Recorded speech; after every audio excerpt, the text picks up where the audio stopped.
তারপরে তারপরে খুতবা হচ্ছে। খুতবা এবার আমাদের মনোযোগ দিয়ে শুনতে হবে। খুতবা হওয়ার পরে আমরা যেই জুমায় যে ফরজ সালাতটা হয়, সেটা জামাতের সঙ্গে যেটা হয় সেটা 2 রাকাত আমরা সেটা আদায় করে নেব। 2 রাকাত আদায় করার পরে এখানে দেখবেন অনেক মুরব্বী মানুষ যে বাধা করে যে মসজিদ থেকে এই নামাজের পরে তোমরা কেউ যাইতে পারবে না।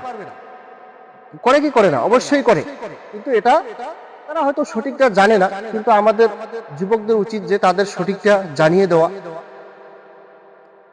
সেখানে আল্লাহ রাসূল সাল্লাল্লাহু আলাইহি সাল্লাম বলেছেন যে তোমরা মসজিদের যে জুমার নামাজের ফরজ সালাতের পরে তোমরা ওই বাদাল জুমুয়াটা সেটা মসজিদে যদি পড়ো তাহলে 4 রাকাত পড়ে নাও, আর যদি মসজিদে না পড়ো, যদি বাড়িতে এসে তোমরা পড়ো তাহলে সেখানে 2 রাকাত পড়ো। ওই 4 রাকাতের যেটা নেকি ওই 2 রাকাতের সেটাই নেকি। সুবহানাল্লাহ।